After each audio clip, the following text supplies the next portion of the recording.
Welcome to Talking Giants, presented by SeatGeek. I'm your host, Bobby Skinner, here with my co-host, Justin Pennick, and we have our Giants pending free agent episode, which to me is one of my favorite episodes to do in the offseason because, man, it's fun to just put together 6 pages worth of notes and look at this contract and decide. I remember last year I spent hours putting together my exact Daniel Jones number. So one of my favorites because it just allows us to officially put our flag in the sand. Anyone asks about this for the next 3 weeks, this is where I'm at with it. Justin, how are you? Flags in the sand can sometimes be tough. They can fly away. I'm good. How are you, Bobby Skinner? What an intro. Good. I'm excited for this episode. We're going to talk a lot about Xavier McKinney and it's Saquon, Adoree, and all them cats. So excited to get into this episode. Justin, before we get into this episode was brought to you by Will Clayton. Clayton's such a great name, honestly. I don't know why more people don't name their kids Clayton. Clayton, I think that just makes your kid cool if you name Clayton. Now, that's his last name, but sure. Clayton's a good name. Justin, who are these Claytons? Clayton Pennick, Clayton Skinner. It fits. 2 syllables. It fits with any last name. You could be Clayton Grabowski. Fits. Does fit. Think of one last Clayton Manning. Oh, it rhymes with Peyton Manning. Clayton Brady. Keep going. It never ends. Clayton Rogers. Lombardi. You know what? That doesn't sound right. Nope, that sounds right. All right, if you have a Pizza People last name, then it doesn't sound right. If your name's Clayton, you better sign up for Patreon so we should just every episode have one Clayton sign up and we could talk about the name Clayton. All right, Justin, who is this Clayton? Patreon.com/TalkingGiants. $2 a month plus a month tiers. You get to hang out with us live while we record the shows. Bobby Skinner will send you some stickers in the mail. Plus, there's some shirt raffles a couple times a month. Bobby Skinner is showing the stickers right now. Say something. Sticker. Sticker, never newer. Patreon.com/TalkingGiants. Couple announcements. The Scouting Combine, the John Boy Media Scouting Combine is next week on JM Football. I have all the videos. I'm really excited. They look awesome. And also, if you bought tickets to the Justin Tucker event, or if you were wondering we said that was going to be happening on Saturday, tomorrow, it is postponed. So make sure you got your refund, because I think they sent out refunds. So sorry for that. It has nothing to do with us, I'll be honest. No. But that's just the way it goes. Can you imagine if they actually, it's like, all right, Justin Talking Giants let us know that they can't be there. We need to postpone the event. Can you imagine if they actually did that? Maybe we should just lie and say that's what happened. No, it's not what happened. All right, let's get into these pending free agents. You know me. We love lying on this podcast. Let's get into these pending free agents, Justin. And I think it starts with Xavier McKinney, who's 24 years old. The franchise tag would be $16.2 million. I don't think there's any reason for Xavier McKinney to not be on the Giants next year, because I think there's a lot of money that I would be willing to pay Xavier McKinney. And also, if Xavier McKinney is willing to go, playing cutthroat and wants to go over that, then I'm willing to franchise tag him or transition tag him. But my flag is in the sand once again, and I don't think there's any reason Xavier McKinney's shouldn't be on this team, unless, that he is much more of a headache than we really know behind the scenes, which, again, I don't think he is. And 2, this team is not full of headaches and needs to be cleaned out with culture and stuff like that. You can deal with one guy being a little bit of a pain in the ass sometimes. Karake recently just went on a podcast and talked glowingly about McKinney. I think Tay Banks has said on his Twitch stuff how much he loves McKinney and looks up to McKinney. And I definitely do view, even though I don't think he should have said what he said after that Oakland game and after that Raider game, I definitely do view it a little bit differently now that we know the behind-the-scenes relationship stuff that was happening between Wink and Dable. So I view that a little bit differently, and even, I still don't love the, how he threw Graham and Judge under the bus. The stuff that he says still annoys the shit out of me, and I don't think he may be a, quote-unquote leader, but I don't think he's a true leader. But he's not a headache. It's not like a headache where it's an issue. You know what I mean? At least not now. Now, sometimes when guys like that get paid, it's like, okay, the signs were there. But McKinney is not in the same boat as, a Tony, Odell, where it's like, oh, the signs are growing, or an Odell where the signs are growing. It's just like, no, you just can be annoying in press clips and interviews at times. And even at the height of that, after I think it was the Dolphins game, when I was probably the most pissed off at him, I was even still like, I still want to re-sign him though. I remember doing a Bleacher Report stream on that. So let's look at some safety contracts the last couple of years, Justin. Last year, Jesse Bates, who I do view as a better player than Xavier McKinney and was all pro this past year for the Falcons. He got 4 years, $64 million, $16 million average annual value at 26 years old, $36 million guaranteed. Grant Delpit got 3 for 36, $12 million average annual value, $23 million guaranteed. The year before, we saw two big names, Derwin James and Minkah Fitzpatrick. Those guys got 19 and 18 average annual value. And then Marcus Williams got 5 for 70, $14 million average annual value. And again, all the guaranteed essentially stacks up to about 2.5 years on those deals. So my view is that McKinney belongs between Bates and Grant Delpit and in between Derwin and Minkah and Marcus Williams. So that puts him, to me, around $14 to $16 million of what he can, I think, realistically get on the open market. Those are the numbers that I think he would get. And I would be willing to pay him that. I would be willing to actually even give him the Jesse Bates contract. I know he's not good as Jesse Bates, but with the inflation of the salary cap every single year, and it's continued to go up, I'd be willing to match that deal for him for a couple reasons. One, I think Xavier McKinney is a very good player, right? This is not a Landon Collins situation who is maybe overrated due to one season and is limited to a box role and essentially not good in coverage, right? He can thrive from the single high, right? He can thrive from two high coverages where they're rotating down and stuff. We saw that with Patrick Graham, which is, guess what our defense is going to be more similar to now. He's great in the box, right? Now, there is times where he has some losses in man coverage. You know, think of the playoff game versus Dallas Goedert. So he can even that nickel corner, like he did that a little bit his rookie year, and obviously at safety you can place some of that. I think he can thrive anywhere, right? He's not Minkah Fitzpatrick, he's not Derwin James, right? But he can thrive in any type of role that I would give him 464. Like I wouldn't offer that right away, but I would play it up until the tag deadline, Justin, and that would be my final offer. And if you don't take that, then I think he's being way too cutthroat in that, and then we're going to franchise tag or transition tag you.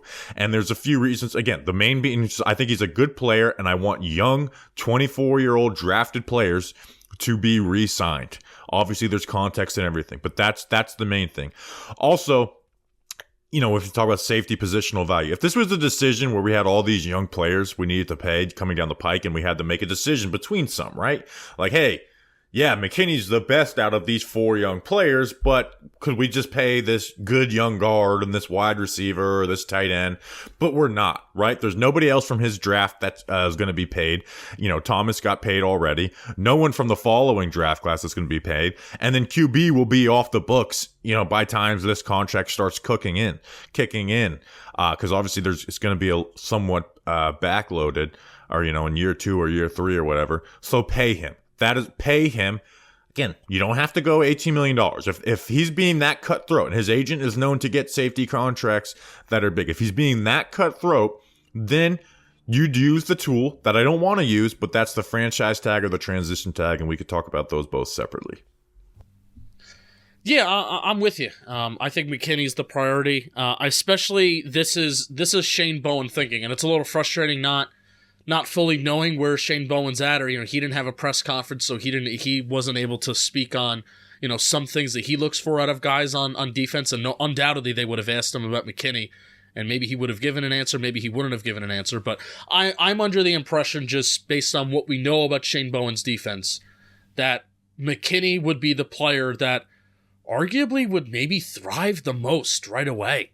Because you saw Byard thrive the most right away, at least with box score stats, with interceptions, pass breakups, and being a game changer and being a playmaker. Where I think under Wink Martindale, Bobby, we had the conversation once Wink Martindale was brought in, is Xavier McKinney going to be a preventer or a playmaker? And I think the last couple of years he's been a preventer, and now we're going back to the Patrick Graham days where McKinney's going to be given an opportunity to be a playmaker. And I think the Giants need to keep playmakers on their team, because if you look past McKinney, I don't want to just bet that we could just draft another one or sign another guy that could do that on the back end, especially when the secondary for Shane Bowen has already been known to be shaky enough in the past.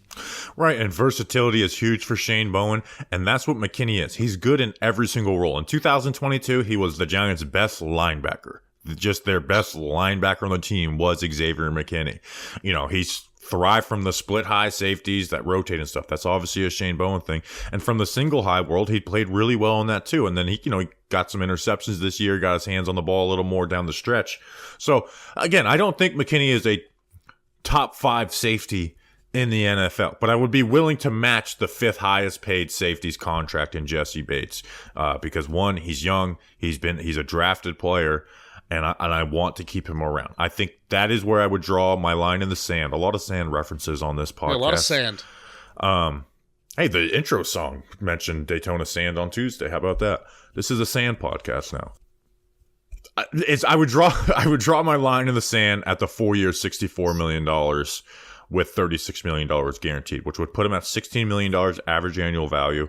And would he get that on the open market? I don't know. Maybe at the open market he would get 14 to 15, but I would rather do that than going through the pain in the ass that the transition tag is. And do you want to talk about the transition tag?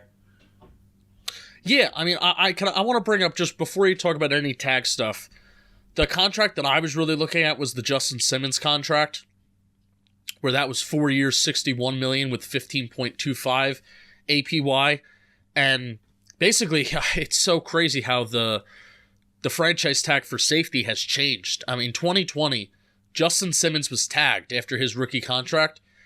The franchise tag in 2020 for safety was $11.4 million. It's jumped all the way up to $16 million, which is kind of crazy, at least in my opinion. And that's what that's what you always have to keep in mind when you're comparing contracts. And I know this is basically, everyone's got this down in today's day and age.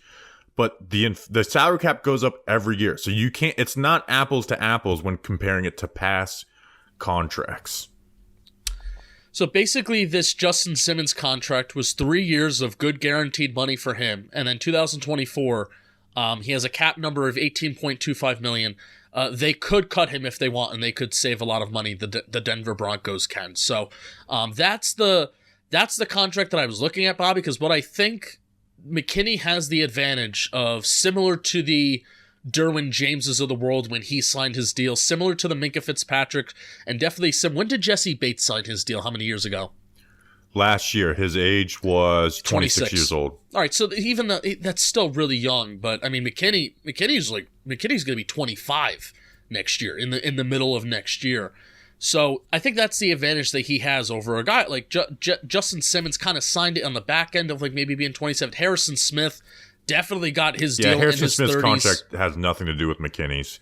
He was just a Vikings lifer, and he's in a different age and shit. But I think that's the advantage of McKinney, is that he's signing this deal really, really young. So he could be like, well, I deserve this. I deserve this money. I think he can negotiate from that standpoint versus some of these other safeties got their money is towards their latter end of their 20s or even early 30s. Yeah, so I look at that Justin Simmons contract where even though the average per year is slightly under the franchise tag at $16 million, the guaranteed year is basically 3 years of good guaranteed money. Maybe that will keep McKinney here, and maybe that's the reason why you can negotiate slightly under that franchise tag number. That's my hope, is that give him the guaranteed years, maybe. I think that's possible. The reason why I end up as the Jesse, I just keep mentioning the Jesse Bates because that would be my final offer before the tag deadline. Yeah. If they were insistent, like, no, we're not going to take the 15 per year or 14.5 per year, then that would be because I would rather do that than the franchise tag, which again would put $16.2 million on the cap for this year. Now you could still negotiate after that and get a deal done, but if they don't take that deal done, then you got to be a little cutthroat. Let's talk about the transition tag. I'll tell you the deal that sucks, and that the deal that I don't know if, again, how cutthroat McKinney's agents are going to be. The deal that sucks is the Jamal Adams deal, where he's getting $17.5 million per year. His contract is he's basically on the books. If they could, I think he's so bad that the Seahawks may cut him at a dead money hit of $19.5 million. They save $7.3 million this year, but his cap number his APY is $17.5 million. That Jamal Adams contract is what a dumb really, trade really by the bad. Seahawks. Really, it was. They traded him and then they extended him right away for two first round picks. Yeah. So that's the bad safety contract. I don't know if McKinney's going to look at that, be like, well, look at how bad I'm better than he is. So hopefully he won't do that. Yeah, you can't do. Yeah, then I'll be like, okay, yeah, he ended up not like working out. The transition tag. So Paul Schwartz floated this out there as a possible option for the Giants. What the transition tag is it's the average of the top 10 players instead of the top 5 at the position. So it'd be $14 million instead of the 16.2. And it allows the Giants to match any offer. So he goes out and he can negotiate, and the Giants can match any offer that he gets. Now, this is one of those things that maybe sounds good on paper, but just never gets used because it basically hurts the players, right? Because they can't really go out and negotiate because that team's like, well, I don't really want to spend my time negotiating with you because I think the team that put the tag on you is going to go and offer you this, right? Like he would be the 4th player in 10 years to get a transition tag, joining Kenyon Drake, Kyle Fuller, and Charles Clay. So I wouldn't want to do that, but I would be willing to do that if McKinney's agents were stuck on like, hey, 18 mil, we want Minka Fitzpatrick type money, the franchise. Like, if like that is the only way I would do it, is if like they are truly being that cutthroat, because that's when I think you can go back and be cutthroat with it too. Like, all right, if you guys really want to do this, then we will do this. But I see that being floated out there as not necessarily something the Giants are going to do, but maybe like a little threat through the media of like, hey, we can transition tag you, so you can get less than the franchise tag, and then we can match any offer you get, and there probably won't be an amazing offer because of this tag. And is there any compensation if they don't match the offer? Is there any compensation that they get, like a draft pick or anything like that? No, what they could do is do the exclusive rights tag, which Saquon was on last year, but still, that's not, I don't know what the compensation would be for that. I think for Saquon it was like 2 firsts or some shit. Yeah. I don't see that being something that was going to happen anyways. Now, what you could do on that is you can negotiate with the team that wants to sign them instead of the 2 firsts. We'll do a sign and trade for a 2nd round pick or something like that. But again, I am willing to go up to the Jesse Bates contract, right? Like, again, you don't have players coming down the pipe that you've got to pay, right? Like, and we talked with Ryan Dunlove, and he mentioned like letting Julian Love walk as a reason why they might not resign. Well, letting Julian Love walk is a reason why you do sign Xavier McKinney. It's like, hey, you didn't, sign this guy, so you can sign McKinney, use a second type of player at safety who's not maybe as good with Jason Pinnock, and you keep this player. Like, use the money that you would have offered Julian Love to sign Xavier McKinney. Now, if we're talking about Giants trends, right? Because I brought up the Bills safeties in the Ryan Dunleavy interview. I was wrong about that. They did pay both those guys, but the Bills got good deals on them. They were both 10th and 9th in average annual value for safety contracts, not just in all safety, just in that free agent season alone of guys who were signed that year. So, that example is not a reason to point to why Joe Schoen would do it, but there still is value put on those guys, so they're not playing for cheap either. Yeah, I know Jordan Poor's a little older, but he's making only $250,000 more on an average per year basis than Julian Love. Right. So that's not a good that's I use that in the Dunleavy interview, and that doesn't make any sense. Other free agent safeties like Antoine Winfield, he's going to get tagged. Kyle Duggar is not as good, and he's 27 years old, even though I do love Kyle Duggar. But again, it just comes down to this. McKinney has no limitations as a player. He's 24 years old, and we're not having to make a decision of an either or with McKinney. Now you can say, oh, well, we can go spend this, we can not sign him and then sign this guy for $8 million and then use that money elsewhere. Okay, like, I don't want to build this team through free agency. We're going to be able to sign guys you can still go out and sign Michael Onwenu if you sign Xavier McKinney. And I don't want us making 2-3 big free agent signings either, right? Last year you signed Bobby Okereke to a big deal. I want to sign one other guy this year to a big deal, whether that's Michael Onwenu or maybe a cornerback. We talk about Snead as a fit for Bowen as getting open. But to me, there's just no reason to not pay him, not have him on the team. Because you have the money, he's young, he has no limitations as a player, and you have the tags as a tool if they are being that cutthroat about it. I agree. I mean, I would say maybe the only limitation that I would give pause to long term is honestly it's kind of him based. Just don't do dumb shit. Yeah, that's basically it. Like no more sightseeing tours. And don't be a divider in the locker room. Like I know you use the example of like Banks looking up to him. That I will never use that as a reason of why a guy's a good leader. Sometimes that's the reason why you're bad leaders, because young players do look up to you and you can be a bad influence. Hence when people would quote that, Shep looked up to Odell. That was bad. Because Odell was, a bad leader despite being a great player. Had to get an Odell shot in here. Sure. On this episode. Justin, why don't you go ahead. Odell's a top free agent this year from an APY standpoint. Oh yeah. Maybe we'll just put Odell in the thumbnail of free agency preview. Justin, why don't you talk to us about something, and then we'll talk about Saquon Barkley. Yeah, today's episode is sponsored by SeatGeek. If you don't know what SeatGeek is, I highly doubt you don't. They're a ticketing app that makes buying tickets super, super easy, super, super simple with over 28 million downloads. SeatGeek, they're the #1 rated ticketing app in the world, verified by my brain, by my eyes, and my heart. There are more than 70,000 events every single day on SeatGeek, including sports, concerts, festivals, and so much more. Bobby Skinner, this doesn't even include NASCAR. Well, NASCAR's a sport. But I'm going to be going to Bristol, Tennessee. I'm going to be looking at my tickets via SeatGeek. Bobby Skinner just recently went to Daytona, looked at his seats via SeatGeek. Got SeatGeek. A great deal, and every ticket is backed by their buyer guarantee. So if I can't go to Bristol, SeatGeek is the only site that lets you return your tickets ahead of the event with swaps, and we've got the hookup. Use code GIANTS for $20 off your first purchase at SeatGeek. That's $20 off your first purchase with promo code GIANTS. Click the link in the description to download the app. You'll be glad you did. Swaps is such a game changer, and I don't know if they had that when SeatGeek first started sponsoring us a couple years ago. But the swaps really makes them the best ticketing app. Like, that's an insane perk to have. Justin, let's talk about Saquon Barkley. Sure. He's 27 years old, entering year 7. Had less than 1,000 yards and 3.9 yards per carry.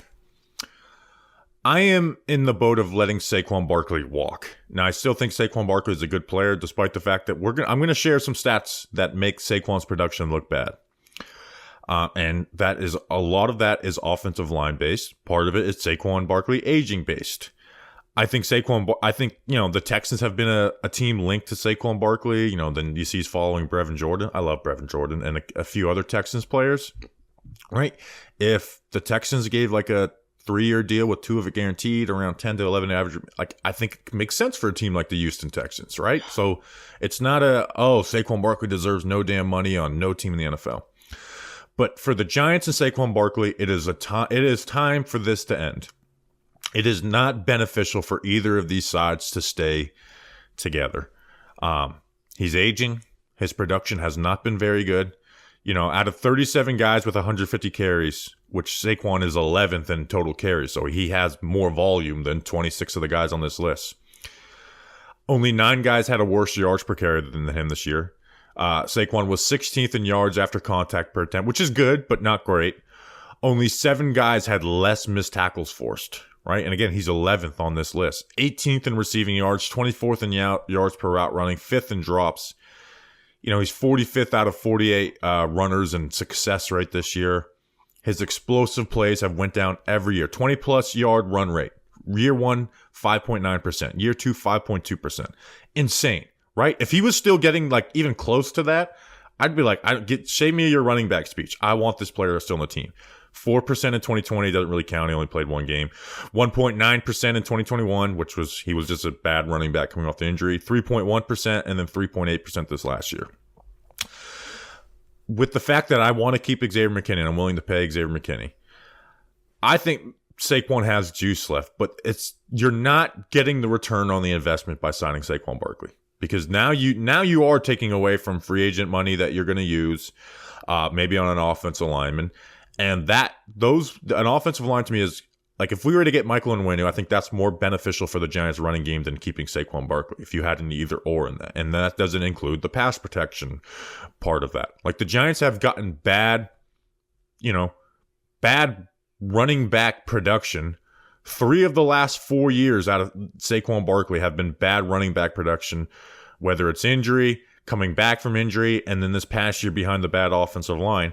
And I'm not paying a running back to get bad running back production, despite the fact that it's not hit it like I voted him most outstanding player in offense this past year. I still think he's a good player with juice left, but behind this offensive line, he's not going to be good. And I'm just not betting on it getting better as he's again entering year 7 as a running back who's gotten a lot of wear and tear.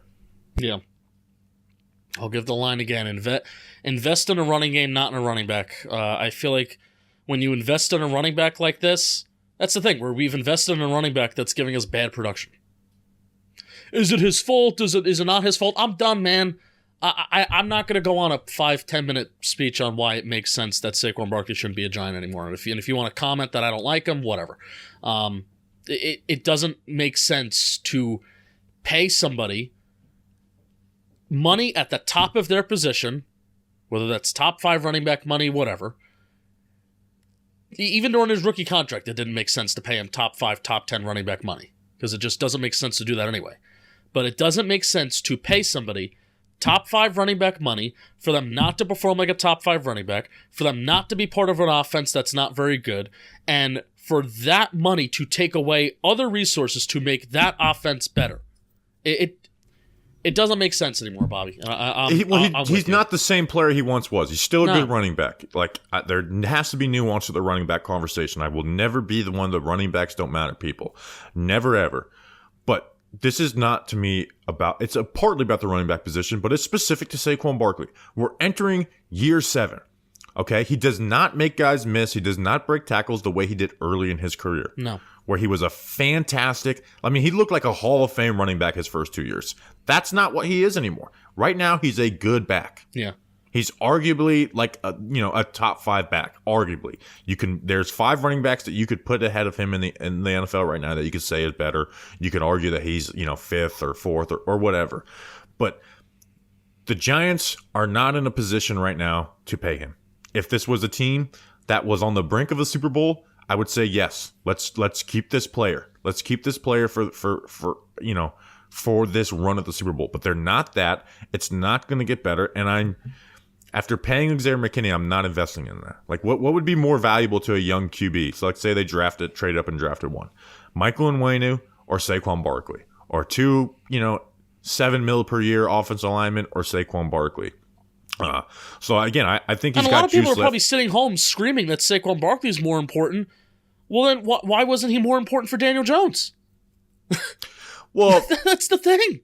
I do think he helps Daniel Jones, but I actually think Daniel Jones' running ability has helped him a lot too, because of those zone reads and the attention that has to be paid to Daniel Jones. But again, this conversation has nothing to do with Daniel Jones. I don't, unless if we were a team that was on the brink of winning a Super Bowl, I think my tune on this would be changed a little bit. But if we were on the brink of that, we wouldn't have this need of an offensive line help and growth. No. And to me, that's just more important than, again, you have invested in the running back position since 2018. You got really good production in 2018 and 2019.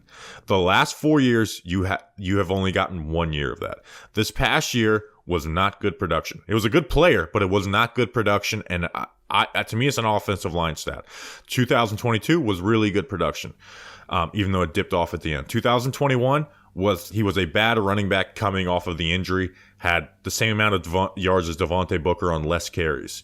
And 2020 obviously missed basically the entire season. So I'm just not betting on this getting better with age, and it's time to move on. It's time for both sides. If I'm Saquon Barkley, you have to get over the, I want to be a Giant for life shit. And his life is going to be better on a different team. Like, that's basically the reality of it. Like, this divorce is best for both sides. Like, it's time to move on for both sides. Yeah. You had a 6-year run. Shit cannot last forever. And to me, it's time to let Saquon Barkley walk. And if we can sit here and talk about, what about this deal, right? Like, say, is there a reason? But I just don't think that's... is Saquon Barkley going to swallow his pride and pay for $8 million per year? And 2 years of that being I just don't see that happening. Maybe he goes out into the free market and doesn't get shit. And it's like, oh my gosh, it's screwed. Because you look at the biggest free agent contract last year, Miles Sanders, and even that was like a 6.5 per year. And it ended up being really bad for the Panthers still on what was a bargain. I know the best guys get franchise tagged, but guess what? Tony Pollard, he got a little better as the year went on, but wasn't as good early in the year off the injury. Josh Jacobs, didn't have a great year until, Pierce came in. None of the franchise tag running backs came back and really produced great numbers either. So I don't think that helps their case. To me, it's time. Eventually, this has to end at some point, and I think this is the natural point in that. Invest in the running game, invest in the offense, don't invest in the player. That's it. That's it. All right, Justin, let's talk about the next guy on this list. Adoree Jackson is going to be 28 years old. I look back at the Adoree Jackson contract, 3 years, $39 million as a success. But this past year was not a good year for Adoree Jackson, and I just want to read these stats from 2021 to 2023 in order. Completion percentage allowed, 55 and 53 and 65. Great the first 2 years. Yards, 304, 338, 753. Yards per catch, 8.9. Elite. 11.7, not horrible, and then 13.9 this last year. So he had a bad year, Justin. I am in the boat of letting Adoree Jackson walk. If it was just production, I think I'd be making an argument to bring him back on whatever reasonable deal. But the thing for me is, we got 3 years out of him. Cornerbacks do fall off, and he had a bad year. I think he'll probably be better than what he was this past year, this next season. But but the main thing is just he hasn't played a full season since 2018. Missing 3, 7, 4, 13, and 5 games. Was not playing at full effort to end the season last year either, which really stuck in my craw a little bit. This is one of those things where it's I think you can bring him back on the Patrick Peterson deal of 2 years, $14 million with less than half of that guaranteed. Or Rasul Douglas in 22 got 3 years, $21 million with only 5.3 guaranteed. So I think those deals might be out there for Adoree, or maybe they won't. But I would let him walk. It's one of those contracts where I would rather get someone like Sean Murphy-Bunting, who will be 27, signed a 1 year, $3.5 million with the Titans last year. He had similar numbers to Adoree last year, right? So not some outstanding player, but had a great year in Tampa the year before, had success with them. To me, that is, with the addition of Deonte Banks, if we're going to spend money on cornerback, I either want to get the bargain 5 or less mil per guy, or shoot for a guy who's at the top of the market, getting one of the top 2 or 3 free agent quarterback contracts. Yeah, I'm a guy who would like to shoot for the top, but that's probably unrealistic when you have McKinney. And I would like to go after that lineman from the Patriots too, and Wono. So probably not going to shoot for the top there. I need to know why he got so much worse in the run versus the run. I think it was an effort thing. And then that's not. Yeah, then if it's an effort thing, and is money going to fix the effort? He was already in a contract year on a pretty big cap hit to begin with. So I don't know if money fixes that, and the Giants know that, great. Because Bowen's defense is all about stopping the run. We know that. Or would you rather just get new blood in here, somebody who's a couple years younger and maybe a little bit more reliable? I would be open to an Adoree Jackson reunion. It's just I am with you where there's a right number where it makes sense. There is. But that I also just view the other options only... as better options for the Giants. He misses games. That's if he didn't miss games, I would be. Let's find something reasonable here. But he misses games every year. Now he hasn't missed a ton of games with the Giants. I guess he did miss 7 in 2022. 3 and 4 the other year. So it's not like Tennessee where he missed 13 games in the season. But he does miss games every single year, and I don't want to bet on him bucking that trend. And again, corners fall off at a more rapid rate than other positions. If Adoree Jackson is going to be, they need to make a few moves. That's my they need to add not only just good players, but they also need to add depth as well. And if the number that Adoree Jackson is going to be asking for and is going to get is going to mean that Adoree Jackson is going to be, all right, CB1, CB2, and then just go into next year, which that's what he probably would be. Again, I don't know about that. So I would almost rather pay, whether it's one guy or a few different guys, to kind of fill out the secondary a little bit more, rather than just get Adoree. You know what I mean? Yeah, and like my thing is, I don't want to be in the middle if we're spending money on corner this offseason. I would rather try and get the bargain guy and have some faith in Deonte Banks to step into that cornerback one role, or go to the top of the market and be like, hey, we're trying to put together a damn good cornerback duo. I think Adoree is playing the middle on this, and I don't know if that's the position I want to play the middle on. Coming off essentially a career worst year for Adoree too. Yeah. It's just hard to bet on a guy who misses games coming off of a career worst season. Hey, if Adoree Jackson has the same ability as last year, I think he's better than what he showed. But I'm in the boat of letting it walk, even though there is a deal out there that I could, if he is brought back, I'm not like, oh, I said he should walk, because I do think he's still got good football left in him, right? But to me, the deal that precedent has shown is that essentially $7 million a year with Patrick Peterson. Now, Peterson was 32. Rasul Douglas, who got $7 million per year, but only $5 million, essentially $5 to $6 million guaranteed. That is what precedent has set. So if they bring Adoree Jackson back on that, I don't think I'd have an issue with it, but that's not my preferred route. But then you're also looking at it being like, well, then they need to do more. Not necessarily. Because of the injury factor, and also because we're not sure about his play. And that's where the discussion comes, well, then is it even worth it? Well, eventually you'd have to do more. I think in the short term you would be like, yeah, we'd like to bring in some type of nickel corner, whether that's in free agency or the draft. Then you have Flott and Hawkins as young depth guys, and Flott can play outside or inside. So I think you'd be able to get through the year as long as you invested in some type of nickel corner. Yeah. And then obviously there's bargain corners that have been made. So it wouldn't have to be it. You wouldn't need to do anything else big to get through the year. Would you rather have like Adoree Jackson, or sign like two bargain guys that can fill that slot and are more reliable in terms of games played? Two bargain guys, but it depends. We got to look at each player, and obviously not every player. It all player depends on the player. Bargain sounds good in March and doesn't sound as good in November sometimes. Next on this list, A'Shawn Robinson. This to me is one of the more fascinating ones, because he'll be 29 years old this season when he plays defensive tackle. He produced well for the Giants, right? With defensive tackles with 200 run snaps or more, A'Shawn was first in run stop rate. Dexter Lawrence was third. And then he was just third in total run stops in general, right? And that was playing behind Leonard Williams for half a season. He's a very good run defender, but he doesn't give you much pass rush value.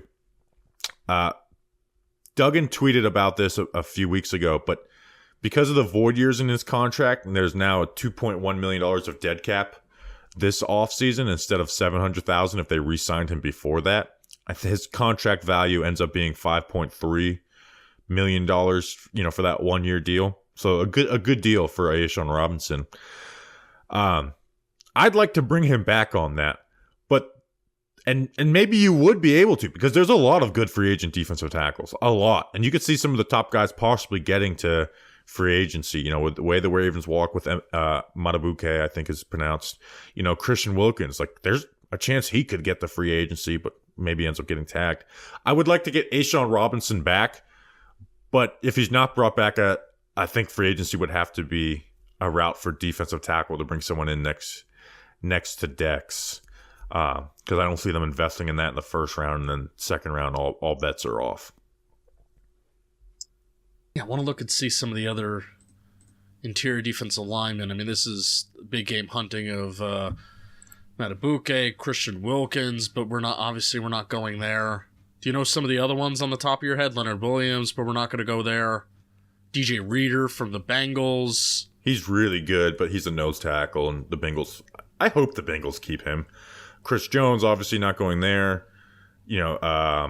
Grover Stewart, the Colts, he's a good player. Sheldon Rankins. Well, it's good that all these interior defensive linemen are free agents. That's what I'm saying is you might be able to get them back on a similar type of deal. Calais Campbell, Daquan Jones from Buffalo is really good. Yeah, because believe it or not, like A'Shawn Robinson, if you look at the cap hits and the current APY for interior defensive linemen in the NFL, 3, 4, 5, 6, 7, 8, 9, 10, 11, 12, 13. He's 13th. He's top 15. He's top 15 in current APY, which bears the question of, do you this is why, it's a little, you want to hear what Bowen has to say, because do you trust Jordan Riley? Do you trust DJ Davidson? For me, it's no, to be like a second starter right now. I trust him as depth, sure, especially I like Riley if he could develop, but do you really want to, you know what? He's probably going to come in at more than $5 million per year because he got that coming off of the injury. I'm pivoting. You want to keep A'Shawn or not? Nope, I want to draft one. Now, I would love to draft one too, but when you get into that conversation, man, you eventually start filling in slots, and it's I want to draft this, I want to draft that, I want trust me, I would love to draft a defensive tackle, right? And hell, if they were around pick 15, there's some guys that I would want to throw in there, but they're drafting at pick 6, where they're not going to draft a defensive tackle, and then you have 2 second-round picks. Who's to say best player available is that position? So if they leave the second round with a defensive tackle, sick, right? Then I'd be like, okay, look. But even then, I don't think A'Shawn Robinson is going to command more than like $7 million per year because he doesn't give you much pass rush value, huh? And we're doing that. Yeah, I would. What was Austin Johnson's deal with the Chargers? I have it. I think it was either 7.5 or 10 mil. I can't remember exactly. It was weird. Now maybe it was fake, but the average annual value was way higher. It was 2 for 14. So yes, $7 million. And now he's better than that. You think he's better than that. But maybe with all the free agent defensive tackles, it does dilute it a little bit with A'Shawn. Daquan Jones is getting $7 million a year at age in his 30s. Daquan Jones is just a better player too. He is a much better player. Calais Campbell in his late 30s. Jeez, he's still going. I remember Calais Campbell wearing number 81 at Miami. Justin Jones is going with the Bears. He's getting $6 million a year. Yeah, so to me, this is the tricky one, right? This is why I said it's like this is the one. It's like I got to see what he ends up signing for in free agency to put my flag in the sand. I'm going no.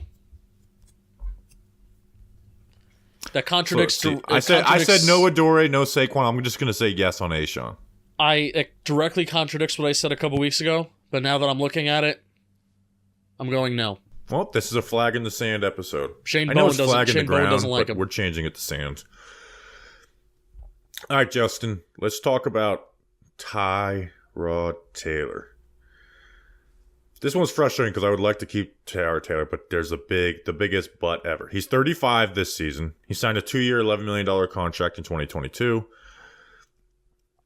He's just too injury prone for me to want to bring him back at any value, right? Like, you needed him for one game in 2022, and he got injured in that game. You needed him this year. He got injured in the third game, had to go on IR. And then he got banged up in like 3 of those other 5 games, or 6 games. He got banged up in the Dolphins game that he came in relief of. He got banged up in the Eagle game. Yeah, he got banged up.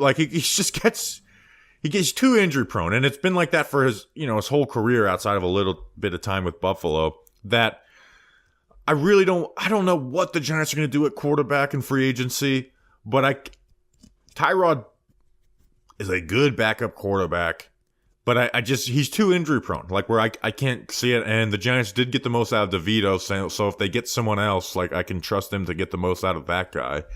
I'm not one for investing big money in backup QB, but obviously the backup QB may end up being the start. We don't know how this. We'll see. But to me, I'm not bringing back Tyrod Taylor. He's too injury prone. So Tyrod Taylor was already a pretty big investment backup quarterback wise are you envisioning the Giants going more of an investment at backup quarterback? It depends if they actually want to draft one in the first back. round or the second round.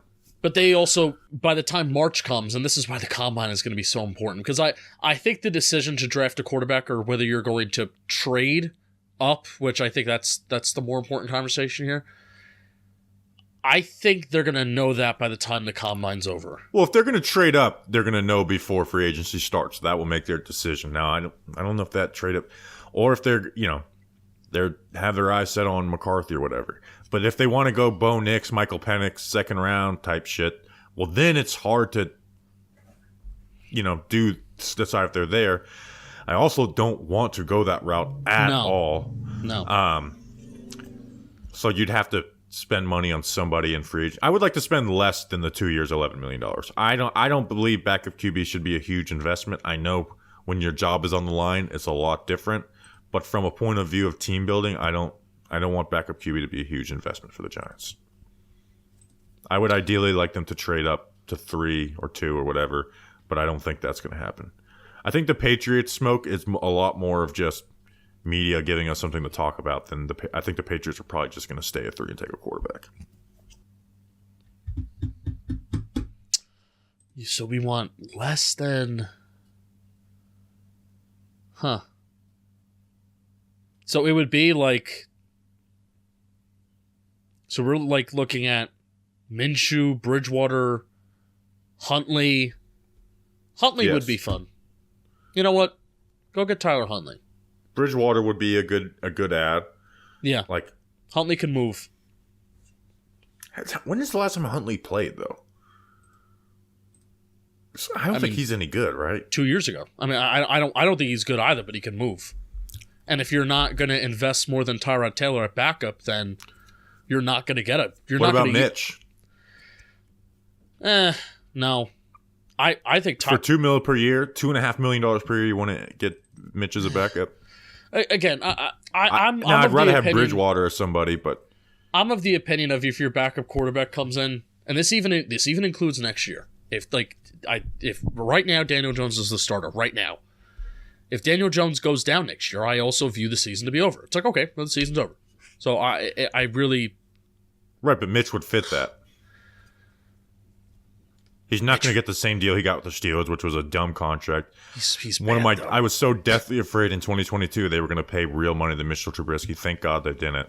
And almost, I without watching them and without looking at stats, I would almost rather have Huntley than Mitch Trubisky. Yeah, I'll be honest. I have no type of opinion on Brent Huntley, which I think means he sucks. You know what? May look into it. I may. I think we should maybe actually do a little bit of like backup quarterback training before free. I mean, we're gonna have a free agency episode, so I think that should be one of the positions that we kind of loosely prep for. Okay, do some backup QB highlights. Justin, before we get into the next guy, who I think is actually kind of pivotal, this episode was brought to you by Swamp Donkey Radio. It's a new show on John Boy Media. It's brought to our friend Zoe, who is one of the people I like the most at John Boy Media. We had a great time with him and his partner Jack at Daytona last year. Was sad that we couldn't, our PBM brothers. Yeah, Piss Boy Media brothers couldn't do it again. But go check it out. It's talking baseball and all types of other things. It's on the We Got Ice 2 channel, so it's not on their main channel, but the We Got Ice 2, and they spell 2 it is TOO. Like, the whole Dumb and Dumber 2 movie, which always speaks to my heart a little bit. So go check that out. Zoe's a good guy. I'm excited for it. I listened to the first episode. It was good. I know this is more of a football audience, but go check it out. Support a friend of the show. Maybe we should have just called Zoe. And do you have his phone number? I do. Call him right now and say we're talking about we're promoting his show. How do I have him saved on my phone? You know what's funny? Probably Zoe. I may not have Zoe's number. I think I have it. Let me call him. I know I do. I do have it. I had to mail him his AirPods. He's under Lorenzo. That's why I couldn't find him. He's under Lorenzo. Lorenzo Carter. I got him. I got it. Zoe, we got us. You got it. Here, you could call him. Oh, you want me to call him? Add me into the call.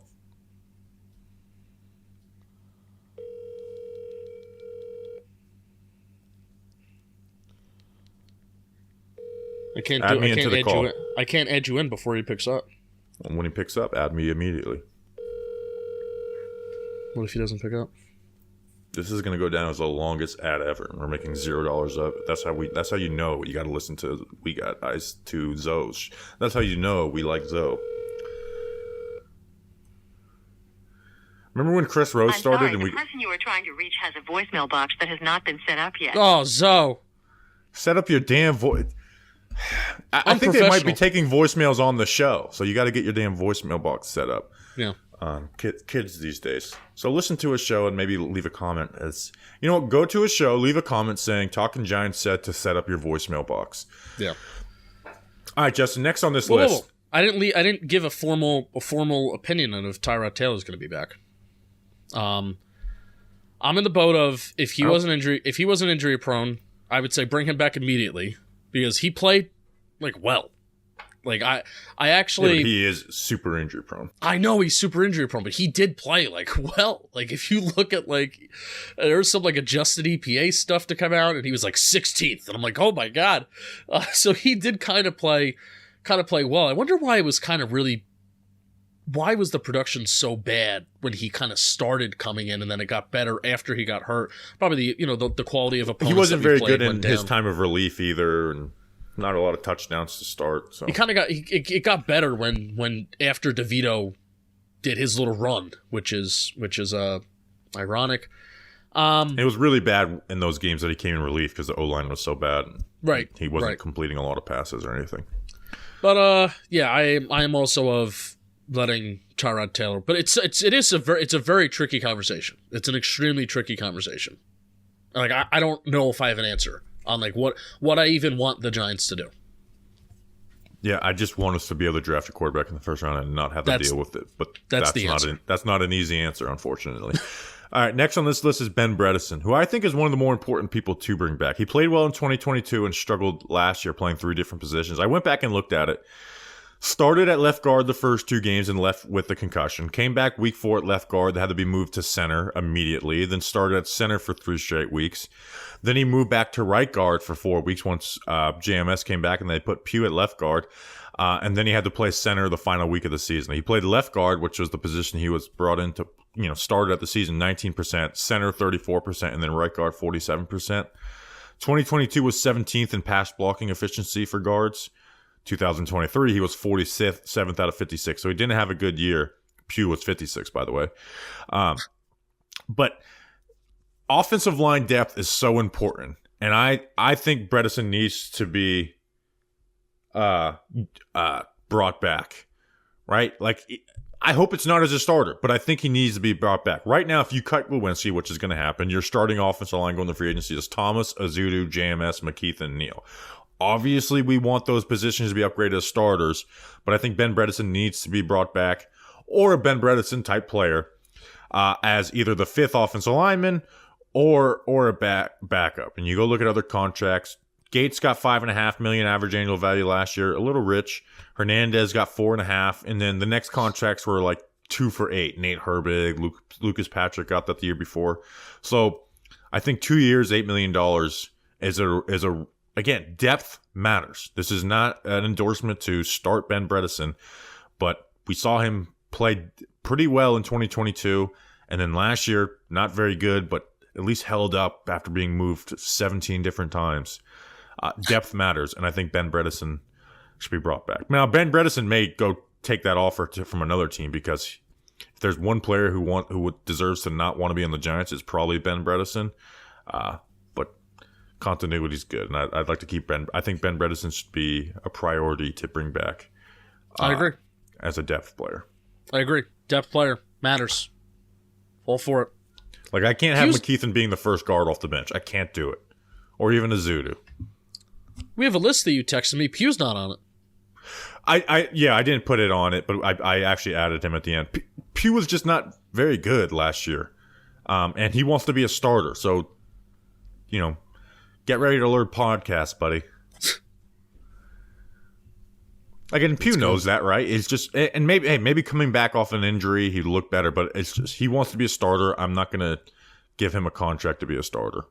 Backup minimum contract, the same as last year, yeah, I would bring it in. But I don't think Pugh's interested in that. So if he was, I would say yes, but I don't think he is. He did say that he added weight. He needs to. Quick, let's go through rapid fire. Isaiah Simmons, I would let him walk unless you're turning him into inside linebacker 4 and a special team player on a minimum contract. But as inside linebacker 3 and an actual role doesn't fit without Wink Martindale. Agree? Agreed. Paris Campbell, walk, obviously. Yes. Jihad Ward, I have opinions on this. Minimum player who ended up making $2.25 million last year due to incentives and getting more than the vet minimum. You have to let him walk because he is a Wink Martindale crony.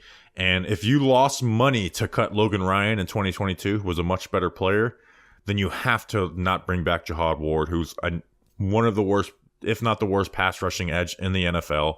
A solid run defender, but he's not athletic enough to make plays off of the good edge setting and stuff. Jihad Ward should not be back on the Giants. Agreed. Matt Breida, 29 years old. Can bring him back on a minimum deal where you can cut him in camp if need be, if you have better options.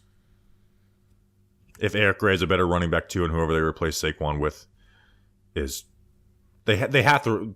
We didn't talk about this in this, but you do have to replace Saquon. You can't just go into the year with Matt Breida and Eric Gray. Yeah, I'm good with bringing Breida back, and if it makes sense to cut him. If not, but don't give him any guaranteed money. Obviously. Yeah, but if it's where you can cut him in camp. Great, which I'm pretty sure they could have done that this year if they wanted to. Yeah.